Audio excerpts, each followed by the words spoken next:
Hello दोस्तों, एक बार फिर से आप सभी का स्वागत है मेरे चैनल पर। और आज मैं फिर से हाजिर हूँ मिठाई की एक और नई रेसिपी के साथ। इस मिठाई को मैंने बनाया है कोकोनट के साथ। खाने में बहुत ही डिलीशियस लगती है। सिर्फ और सिर्फ 3 इंग्रेडिएंट के साथ बनकर तैयार होती है। बनाना बहुत आसान है और सबसे मज़े की बात कि खाने में बहुत ही डिलीशियस लगती है। आप देख सकते हैं, देखकर ही इतनी सुंदर लग रही है, यकीन मानिए खाने में ये और भी टेस्टी है और हेल्दी तो है ही, क्योंकि इसे हम पूरी तरह से कोकोनट के साथ बनाएंगे। तो चलिए आज की हमारी ये डिलीशियस रेसिपी शुरू करते हैं। लेकिन हाँ, अगर आप नए हैं मेरे चैनल पर तो प्लीज़ मेरे चैनल को सब्सक्राइब कर लीजिएगा, और अगर आपको ये वीडियो पसंद आए तो वीडियो को एक लाइक भी ज़रूर कर दीजिएगा। चलिए रेसिपी शुरू करते हैं। तो इस रेसिपी को बनाने के लिए मैंने यहाँ पर एक बड़े साइज़ का नारियल लिया है। सबसे पहले इस नारियल को हम तोड़ लेंगे और तोड़कर इसके सारे नारियल को अलग कर लेंगे। तो देखिए फ्रेंड्स, मैंने यहाँ पे नारियल को तोड़ लिया था और सभी नारियल को अलग करके ले लिया है यहाँ पर। तो अभी हमें जो करना है वो ये कि जो इसका ये ब्राउन पोर्शन है, ये जो छिलका है, इसे हम एक चाकू की मदद से इस तरह से छील देंगे। हमें इस नारियल का सिर्फ वाइट पार्ट चाहिए, तो इसीलिए ऊपर ये जो भी ब्राउन इस तरह का है, ये हम इसे छील कर इसे बिल्कुल अच्छे से हटाकर क्लीन कर लेंगे। तो देखिए यहाँ पर मैंने सभी नारियल को छीलकर उसके वाइट पार्ट को ले लिया है। ब्राउन पार्ट को बिल्कुल छीलकर अलग कर दिया था मैंने। तो अब इन सभी नारियल को हमें बिल्कुल छोटे छोटे टुकड़ों में कट करना है। या तो आप इसे बड़े वाले ग्रेटर से ग्रेट करके भी ले सकते हैं। मैं यहाँ पे इसे छोटे छोटे पीसेस में कट करके ले रही हूँ इस तरह से, क्योंकि इन सभी को अभी हमें मिक्सी में ग्राइंड करना है। तो देखिए यहाँ पर मैंने सभी नारियल को बिल्कुल छोटे छोटे टुकड़ों में इस तरह से काट लिया है। आप अगर काटना नहीं चाहते तो आप इसे बड़े वाले ग्रेटर से ग्रेट करके भी ले सकते हैं। अब हम एक मिक्सी जार लेंगे और अब इस जार में इस नारियल को डालकर हमें पीसना है। लेकिन पीसने से पहले हम इसे नाप कर डालेंगे कि ये हम कितना ले रहे हैं, क्योंकि इसके अकॉर्डिंग ही हमें आगे पानी यूज़ करना है और बाकी सारी चीज़ें हम इसके नाप से ही यूज़ करेंगे। तो देखिए मैंने कटोरी भर कर ली है, 1 कटोरी हो गया ये। और फिर से मैं देखती हूँ कि और कितना है हमारे पास। देखिए एक और कटोरी, ये हो गई 2 कटोरी। और अब मैं ये भी डालकर देखती हूँ। तो ये लगभग मेरे पास यहाँ पर 3 कटोरी के लगभग ये नारियल हो गया है। तो ये 3 कटोरी नारियल है। तो इसे अभी हम सबसे पहले, ये थोड़ा सा ज़्यादा है लेकिन ये लगभग 3 कटोरी ही है, मैं इसे 3 कटोरी मानकर ही चल रही हूँ। तो अब इसे हमें पहले एक बार अच्छे से जार में डालकर इस तरह से मिक्सर ग्राइंडर में इसे अच्छे से पहले हमें पीस लेना है। अभी हम इसमें पानी वानी कुछ भी ऐड नहीं करेंगे, जस्ट इसको इसी तरह से ग्राइंड कर लेते हैं। तो देखिए यहाँ मैंने नारियल को पीस कर तैयार कर लिया है और अभी इस समय मैंने इसमें कुछ भी नहीं डाला था, इसे बस इसी तरह से ग्राइंड कर लिया है। अब इसमें हमें पानी डालकर वापस से इसे पीसना है। तो जैसा कि मैंने आपको दिखाया था कि मैंने यहाँ पे 3 कटोरी के लगभग नारियल यूज़ किया है, तो मैं यहाँ 1.5 कटोरी पानी डालूंगी। यानी कि जितना भी आप नारियल ले रहे हैं उसका जस्ट आधा आपको पानी डालना है। तो 1 कटोरी मैंने डाल दिया था, ये आधी कटोरी और डाल दी मैंने पानी। और अब वापस से इसे हमें अच्छे से एक बार ग्राइंड कर लेना है। तो देखिए यहाँ पर मैंने पानी डालकर भी इसे अच्छे से ग्राइंड कर लिया है। अब बारी आती है इसे छानने की। तो छानने के लिए आप वही बर्तन में छानें इसे जिसमें कि हम इस रेसिपी को बनाएंगे। तो मैं इस रेसिपी को बनाने वाली हूँ एक सॉसपेन में।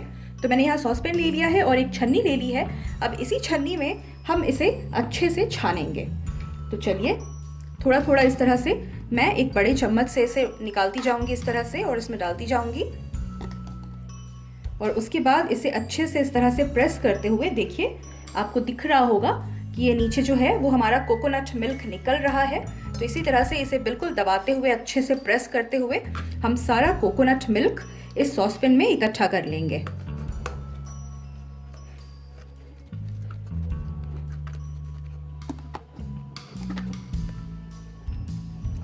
तो देखिए यहाँ पर मैंने सभी को अच्छे से निचोड़ कर इसके मिल्क को निकाल लिया है। तो हमारे पास फ्रेश कोकोनट मिल्क बनकर बिल्कुल तैयार है।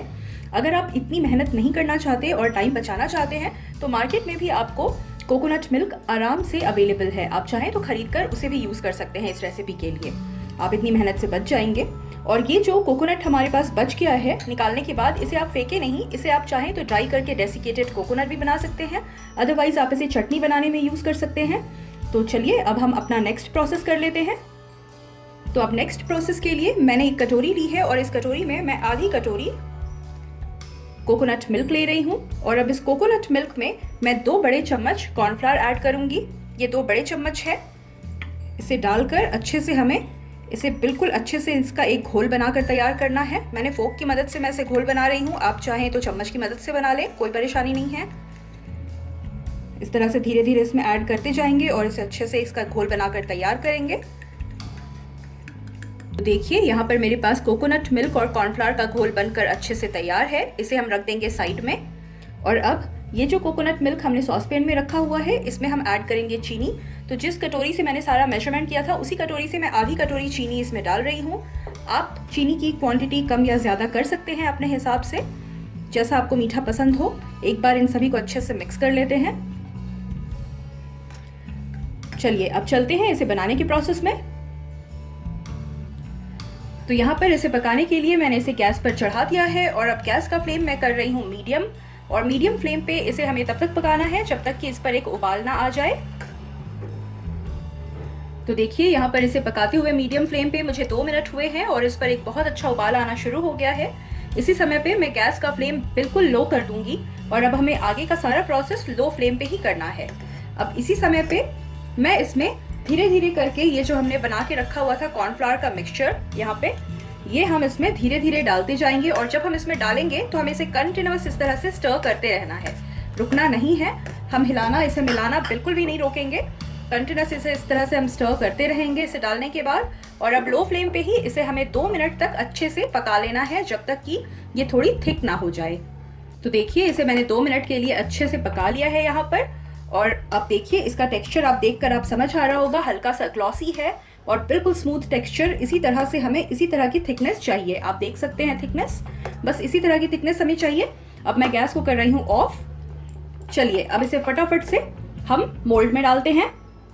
तो देखिए मैंने यहाँ पर एक कांच का मोल्ड लिया है, मतलब एक कांच की कटोरी थी मेरे पास थोड़ी बड़ी साइज की, मैंने वो ले लिया है। आप कोई भी मोल्ड यूज कर सकते हैं इसे जमाने के लिए। और इस पर मैं अच्छे से घी को ग्रीस कर रही हूँ। आप घी या बटर से ही ग्रीस करें, इस पर ऑयल से ग्रीस ना करें। और अब ये जो बैटर हमने बना के रखा हुआ है, ये देखिए आपको एक बार और थिकनेस मैं दिखा रही हूँ इसकी। अभी ये बहुत गर्म है। इस बैटर को हम इसमें ट्रांसफर कर देंगे।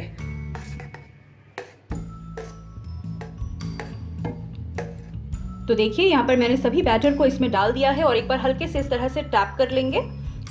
तो बस अब इसे हमें ठंडा होने के लिए रखना है। ये अभी बहुत गर्म है, इसे बिल्कुल ठंडा होने देंगे हम, नॉर्मल रूम टेम्परेचर पे आने देंगे।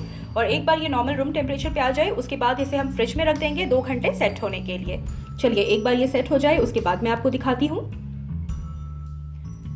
देखिए फ्रेंड्स, मैंने इसे ठंडा करके 2 घंटे के लिए फ्रिज में रख दिया था सेट होने के लिए और अब ये बिल्कुल सेट होकर तैयार है। मैं आपको दिखा रही हूँ, देखिए मेरे हाथों पर बिल्कुल भी नहीं चिपक रही है। अब बारी आती है इसे डीमोल्ड करने की। तो मैंने यहाँ एक प्लेट लिया है, इस प्लेट को इस पर रख के मैं इस तरह से इसको पलट दूंगी और ये बहुत ही आसानी से, देखिए ये निकल भी गई, बहुत ही आसानी से क्लीन बिल्कुल निकली है। आप देख सकते हैं कटोरी मेरी बिल्कुल साफ है। तो इसे एक बार मैं सेंटर में कर देती हूँ थोड़े प्यार से, क्योंकि ये बिल्कुल जेली वाली कंसिस्टेंसी है। तो देखिए फ्रेंड्स, हमारी कोकोनट पुडिंग बनकर बिल्कुल तैयार है। कितनी अच्छी लग रही है देखने में, लेकिन इसे हम गार्निश करेंगे अभी। तो मैंने यहाँ लिया है पुदीने के पत्ते, थोड़े से इस तरह से रखेंगे इस पे। और साथ ही में मैं रख रही हूँ इस पे एक चेरी इस तरह से। और देखिए अब देखिए इसका लुक कितना सुंदर आया है ना। तो ये देखने में जितनी सुंदर है, खाने में यकीन मानिए और भी डिलीशियस है। तो देखिए अब मैं इसे आपको कट करके दिखाती हूँ, कितनी स्मूथली ये कट रहा है, आपको देखकर ही समझ आ रहा होगा। और मैं आपको दिखाती हूँ निकाल के, ये देखिए, देख रहे हैं बिल्कुल ऐसे एकदम ऐसे लग रहा है ना कि जेली के जैसे है, बिल्कुल जेली के टाइप से बनी है। ये वाकई बिल्कुल जेली की तरह बनी है और खाने में वाकई बहुत ही टेस्टी होती है और हेल्दी भी। तो एक बार इस रेसिपी को आप भी बनाकर ज़रूर ट्राई करें। और अगर रेसिपी पसंद आए तो एक लाइक कर दीजिएगा वीडियो को, और नए हैं तो चैनल को सब्सक्राइब करना मत भूलिएगा। चलिए मिलते हैं अगली वीडियो में एक और नई रेसिपी के साथ। टिल देन अपना ध्यान रखिए, स्वस्थ रहिए, बाय।